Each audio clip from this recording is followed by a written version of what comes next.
네, 오늘장 흐름 살펴보는 시간입니다. 울티머 시그널 시간입니다. 홍성학 대표와 함께합니다. 안녕하십니까? 네, 안녕하세요.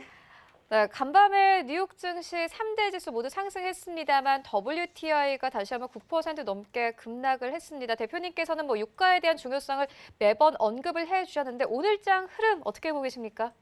예, 일단 유가는 금융시장의 안정성을 저해할 수 있는 가장 큰 불안 요소이기 때문에 유가의 움직임이 굉장히 중요한데 어제 오펙에서 감산 합의를 했죠. 감산 합의를 시장 참여자들은 감산의 규모를 좀 더 크게 생각을 했었는데 감산 합의 결과가 2천만 배를 감산을 한다. 근데 현실적으로는 1천만 배를 정도 수준밖에 안 될 것이다라는 어떤 부분으로 인해서 유가가 어제 큰 폭의 하락을 기록했습니다. 9% 이상을 하락했는데요. 중요한 것은 어떤 내용적인 측면보다 실제 시장에서 형성되는 가격의 움직임이 사실 현실적으로 가장 중요한 부분인데 무차적으로 말씀드린 것처럼 유가는 26불대 안착하는 어떤 그런 과정을 거쳐야 되는데요. 자세하게 한번 살펴본다면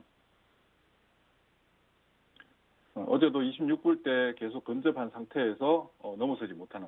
그러니까 중요한 가격대 보통 일반적으로 종목이든 지수든 중요한 가격대에 도달하게 되면 거기서 여러 차례의 어떤 시도들을 하게 되는데 지금 현재 그런 과정이라고 보여지고요.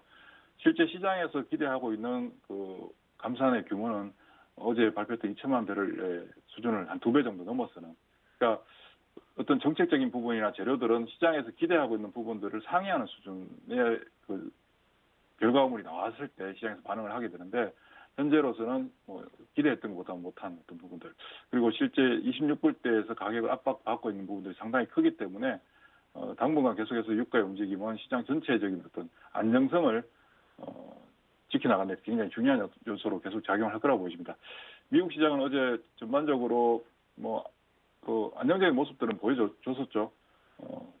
3대 지수 모두 플러스를 보였습니다만 실제 내용적인 측면에서 놓고 볼 때는 시장의 경계감은 계속해서 좀 높아지고 있다. 그러니까 우리 시장뿐만이 아니라 미국 시장도 마찬가지고 독일 시장도 마찬가지고 대체적으로 해외 시장들도 단기 상승에 대한 어떤 그런 경계감들을 가지고 있는데요. 이 경계감을 무너뜨리고 한 단계 더 밀어붙일 수 있는 어떤 모멘텀이 필요한데 현재로서는 그런 모멘텀은 좀 부족한 게 사실입니다.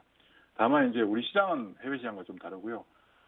예전부터 계속 말씀드렸던 부분인데 올해는 해외 시장보다 우리 시장이 월등히 더 유리한 상황이다라고 말씀을 드리고 있는데 그 부분에 있어서 첫 번째는 우리 기업들의 경쟁력이 두각을 나타낼 수 있고요. 두 번째는 자금적인 측면이겠죠. 반면에 최근에 우리 시장도 증강 후약의 양상들이 좀 나타나고 있고 대체적으로 그 매물 부담들을 좀 받고 있는 상태 그리고 시장 참여자들은 언제 또다시 밀릴지 모른다는 어떤 그런 불안감을 가지고 있습니다. 그리고 이전에 말씀드린 것처럼 고점 대비 낙폭 과대하기 때문에 고점 대비 많이 빠졌다라는 게 시장의 포인트였다면 지금 시장 참여자들은 지난 3월 19일 기록했던 저가 대비해서 얼마 올랐는가라고 하는 부분들에 대한 어떤 시세에 대한 부담감을 가지고 있는데 부담감을 가지게 되는 가장 큰 이유는 뭐냐면 대체적으로 시장 참여자들이 시장을 보는 지표가 차트들이 많이 됩니다. 사실 차트이기 때문에 차트에 대한 어떤 기본적인 인지가 이루어진 상태이기 때문에 수많은 다양한 지표들이 경계 과열 어떤 신호들을 보여주고 있고 그런 부분들이 결국은 심리적으로 매매를 좀 빨리 하게 만드는 어떤 현상들도 가져오고요. 그러다 보니 현재 시장에서 시장 참여자들이 겪게 되는 어떤 현상들은 사실 지금은 아무거나 사도 올라가는 어떤 그런 형태의 시장을 보여왔지 않습니까? 그러다 보니까 아무거나 사도 올라가니 또다시 빠질 수 있다는 경계감 때문에 얕은 수익으로 만족하고 익절을 하게 되는 어떤 그런 현상들을 반복해서 하게 되는데 여기서 이제 문제가 뭐냐면 얕은 수익이 발생해서 수익에 대한 어떤 기대감은 가지고 있고 만족하지만 매도한 후에 오히려 시세의 급등 현상이 추가적으로 발생하게 됨에 따라서 내가 가지고 있던 종목들을 매도 후에 재매수하는 어떤 현상들이 굉장히 어렵게 됩니다. 심리적으로. 그러다 보니 다른 종목들을 옮겨가게 되고 다른 종목들을 옮겨가게 되는데 결국 다른 종목들을 옮겨가게 될수록 시장 중심에서 계속해서 멀어지게 되는 현상들을 가져가게 됩니다. 그러다 보니 시장 참여자들은 시장은 올라가는 데도 불구하고 상대적 박탈감이 굉장히 좀 크게 확대될 수밖에 없는 상태. 그러니까 지수는 올라가는데 나는 왜 돈을 못 벌고 있지라는 어떤 생각들을 하게 되고 그런 부분들이 오히려 시장의 상승이 나타날수록 조금 짜증 아닌 짜증도 겪게 되고요. 오히려 좀 빠졌으면 좋겠다라는 생각들을 가지게 됩니다. 또 반면에 최근에 단기적으로 많이 올랐다라고 하는 부분들이 굉장히 강하게 자리 잡고 있기 때문에 조금 더 올라가게 되면 빠지게 되면 많이 올랐던 부분에 대한 반작용으로 또다시 여기서 급락하는 것이 아닌가. 뭐 코로나는 끝난 것이 아니기 때문에 그런 생각들이 계속해서 충돌을 하게 됩니다. 불안감, 기대감, 그리고 두려움 이게 계속 반복적으로 이렇게 자아를 지배하기 때문에 그게 매매에 그대로 실현되게 되고요. 그런 부분들이 결국은 대체적으로 어떤 종목이든지 가지고 있었으면 지금 현재 평균적으로 뭐 30%에서 작게는 30%에서 많게는 뭐 50%, 60%까지 올라온 종목들 대체적으로 올라왔지만 그 시장의 어떤 위기를 벗어나고 좀 더 시장보다 나은 수익을 올리겠다라고 이쪽 저쪽 옮겨 다녀봤는데 결과론적으로는 내가 처음 가지고 있던 종목을 그대로 가지고 있던 것보다 못한 결과들이 현재 나오게 되는 그런 우려를 범하게 되고요. 특히 지난주까지 코로나19 관련된 종목들의 어떤 집중적인 거래의 집중 현상, 가격의 어떤 높은 변동성, 그로 인해서 반강제적으로 그런 종목들에 대한 매매들을 많이 하시게 됐는데 지금 단기적으로 많이 물려버렸죠. 일단 상단에서 덜크덩해버리는 어떤 현상들, 드랍이 나타나면서 물려버려서 지금 현재 다른 쪽으로 옮겨가야 되나 아니면 물린 거 기다려야 되나 그러다 보니까 지금 역설적으로도 코로나19 관련된 종목들 단기적으로 물려버린 분들 입장에서는 코로나가 좀 더 활발해졌으면 좋겠다라는 별로 좋지 않은 생각들도 하실 수 있거든요. 이런 어떤 상황들은 결국 궁극적으로 시장에서 정말 중요하게 대응해야 될 종목들을 대응하지 못하고 놓쳐버리는 기회를 잃어버리게 되는 어떤 그런 상황으로 발전하고 있는데 부차적으로 말씀드렸습니다만 코로나와 관련돼서 급등하는 종목들 같은 경우는 단기 매매로서 정리를 하셔야 되고 시장 중심 종목으로 따라가야 되는 그럼 시장 중심 종목으로 따라가기 위해서는 어떤 종목이 시장 중심 종목인가를 생각해야 되는데 지금 코로나19로 인해서 기본적으로 기업들의 실적은 굉장히 나빠질 것이다라는 것은 누구나 알고 있는 사실이고요. 기본적으로 역성장은 당연하다라고 받아들이고 있는 시기이기 때문에 역성장이 진행되는 과정 속에서 기업의 실적이 둔화되지 않고 만약 유지를 한다면 그런 기업들은 시장에서 어떤 평가를 받게 될 것인가 생각해보면 굉장히 높은 평가를 받겠죠. 남들은 다 안 좋아지는데 유지만 하더라도. 그런데 그럼에도 불구하고 오히려 실적의 개선이 좀 더 나타난다라고 한다면 시장에서 굉장히 강한 어떤 슈팅 현상들, 시세 가격의 리에이팅 현상들이 나타날 수밖에 없고요. 그런 측면에서 놓고 본다면 지금 현재 실적이 좋아질 수밖에 없는 업종군, 종목군은 5G 무차적으로 말씀드리고 있습니다만 5G 그리고 2차전지 대표적으로 그렇게 될 텐데 어제도 정부 차원에서 이제 5G에 대한 적극적인 지원 그리고 통신 3사, SK텔레콤을 비롯해서 통신 3사가 올해 5G와 관련된 투자 규모를 한 4조 원 정도 규모가 될 것이다라고 이제 보고서도 나왔는데요. 그런 부분들은 결국은 업황, 네트워크 장비 업체들에 대한 어떤 수요 기반을 크게 확정시켜주는 어떤 사항들이기 때문에 이쪽은 매출 성장을 할 수밖에 없는 거고요. 이익의 어떤 질적인 측면에서 이익의 규모가 그렇게 크게 늘어나지 않는다 하더라도 절대적으로 중요한 매출의 증가가 발생할 수밖에 없는 그런 구조에 있기 때문에 계속해서 5G와 관련된 통신 장비들 그리고 최근에 이제 코로나 때문에 미국의 테슬라가 공장을 가동을 중단하고 그리고 유가가 급락함에 따라서 대체 에너지가 오히려 비효율적인 게 아닌가 이런 우려감들로 인해서 전기차 관련된 업체들 주가도 많이 빠졌었죠. 특히 테슬라 같은 경우는 1,000불대를 눈앞에 두고 있다가 400불대까지 떨어지는 어떤 현상들을 겪었는데 그런 부분들이 국내 전기차용 2차전지 관련 업체들의 주가도 단기간에 하락폭을 좀 크게 확대시키는 어떤 부분들이 있었습니다. 그렇지만 궁극적으로 전기차와 관련된 부분들은 구조적으로 피해갈 수 없는 대세잖아요.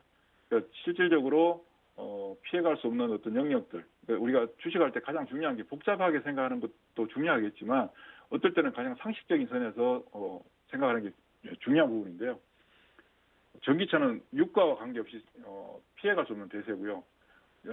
전기차의 경쟁력을 말한다면 전기를 사용하는 것을 석유 가격으로 환산했을 때 리터당 몇 킬로 정도의 연비를 보여주냐 하면 석유 가격으로 환산했을 때 리터당 한 40킬로, 최소 40킬로 정도의 연비를 보여주거든요. 그러니까 결과론적으로 경쟁력은 비교할 수 없는 어떤 경쟁력이고 지금 이제 모든 내연기관 자동차 업체들도 결국은 전기차 쪽으로 방향을 이동하지 않습니까? 어제 현대자동차뿐만이 아니라 자동차 업종 종목들이 굉장히 강하게 움직였습니다. 어제 하루. 어제 가장 강하게 움직였던 종목이 자동차였습니다. 자동차 중에 현대자동차부터 시작해서 현대유아 등등의 관련된 종목들이 강한 움직임을 보였는데 이들도 결국은 현재 기존의 내연 자동차 공장 활동 중단 등등 생산량 감소하지만 앞으로 전기차 쪽에 대한 어떤 기대감이 높게 반영되는 어떤 부분들이기 때문에 전기차 쪽에 관심을 가져야 되고요. 그리고 지금 현재 우리가 시장에서 좀 관심 있게 지켜봐야 될 부분이 바로 삼성전자입니다. 삼성전자에 대한 개인들의 순매수 규모가 금액적으로는 거의 뭐 9조 원 정도, 그리고 수량으로 놓고 보면 개인들이 최근에 삼성전자를 한 1억 4,800만 주 정도 매수를 해갔는데, 삼성전자에 대해서 사람들이 좀 지루함을 느끼기 시작하고 이제 삼성전자에 대한 이탈이 나타나기 시작하는 그런 상황이라고 볼 수 있습니다. 왜냐하면 삼성전자를 제외하고 나머지 종목들은 상당히 많이 움직여주고 있거든요, 실제. 근데 삼성전자를 나는 장기 투자할 거야라고 생각하고 매수를 하셨지만 실제 매일매일 가격의 움직임이 나타나고 있고 다른 종목들과 비교도 해볼 수밖에 없는 상황에서 내가 기회비용을 상실하는 게 아닌가 뭐 이런 생각들도 가지게 되고, 또 한편으로는 삼성전자만을 가지고 있지 않고 다른 종목들도 또 가지고 있습니다, 대체적으로.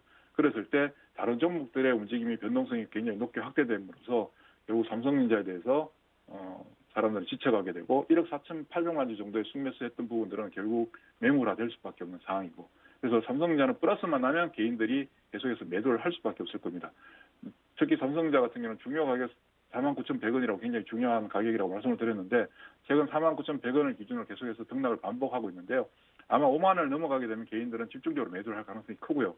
그러면 지금 현재 우리가 시장에 있는 사람들은 이 삼성전자의 거래 현황을 놓고 앞으로 시장 상황에 대한 방향을 어떻게 전개될 수 있을까를 생각해야 되는데, 뭐 상식적으로 생각해 볼 때 삼성전자에 대한 매도는 앞으로 한 1, 2개월 정도 후면 개인들의 매도가 좀 더 본격화될 거라고 보여지고, 그 매도 부분은 결국은 외국인과 국내 기관들이 다 받아가게 될 겁니다. 그러면 삼성전자를 매도한 사람들이 시장에서 이탈할 것인가, 아니면 시장 내에 상존하면서 다른 종목들로 거래할 것인가를 놓고 본다면 다른 종목들로 거래할 가능성이 높아지고요. 결국 그런 부분들이 아까 말씀드렸던 것처럼 그런 자금들은 과거의 사례를 놓고 보더라도 시장에서 가장 강한 종목군 쪽으로 자금들이 집중되는 어떤 현상들이 나타나게 됩니다. 그러면 지금 현재로서는 그런 쪽이 어디냐? 아까 말씀드린 것처럼 5G와 2차 전지가 가장 우선적인 어떤 대안이 될 것이고, 반도체도 마찬가지입니다. 반도체에 대한 어떤 논란이 굉장히 많습니다. 반도체 경기가 좋아질 것인가, 뭐 더 나빠질 것인가 얘기가 많은데, 저 개인적으로는 반도체 업황은 앞으로도 굉장히 전망은 좋아질 수밖에 없는 상황이다. 그리고 오히려 코로나로 인해서 국내 업체들의 경쟁력이 더 부각될 것이다. 그렇게 생각을 하고 있습니다. 네, 5G 그리고 반도체 여전히 볼만하다 이렇게 짚어주셨는데, 그렇다면 종목은 어떤 종목 보고 계십니까? 예, 지금 그동안 계속 말씀드리고 있는데요. 5G와 관련돼서 대표적인 종목이 이제 KMW가 되겠죠. 어제도 말씀을 드렸는데, 일단 62,100원까지 대응 가능한 가격이고요. 저희 울티마에서 놓고 볼 때 68,400원이 중요한 가격으로 자리 잡고 있습니다. 그 가격을 넘어서게 되면 사상 최고가를 넘어서서 88,000원까지 또 가능한 구간이고요. 그리고 RFHIC 같은 경우 뭐 계속 말씀드리고 있지만 현재 아주 힘든 가격을 넘어섰고, 오히려 시세의 탄력이 좀 떨어지는 이유는 이번 코로나 때 전혀 영향을 받지 않았다는 부분들도 인해서 상대적으로 시세 탄력은 좀 떨어집니다만은 RFHIC 역시 44,700원, 47,400원까지 뭐 열려 있는 상황이고요. 그리고 ITM 반도체 같은 경우 최근 움직임이 굉장히 빠르게 전개되고 있습니다. 제가 아침 방송에서 44,150원이 중요하게 매수할 수 있는 가격이다라고 말씀을 드렸는데 벌써 54,100원이 도달했는데요. 57,900원을 넘어서게 되면 이 역시 ITM 반도체도 68,400원까지 진행되는 구간이라고 보시고 계속 가져가시면 될 거라고 보십니다. 그 외에 이제 전기차에 뭐 에코프로 BM도 있고요, PNT도 있고 PNsolutions도 있고 종목은 지금 넘쳐나는 어떤 그런 시장입니다. 아침에 저희 공개 방송에 오시면 이런 부분들에 대한 대응도 할 수 있고 저녁 9시에 종목 상담도 하실 수 있으니까 함께 하셨으면 좋겠습니다.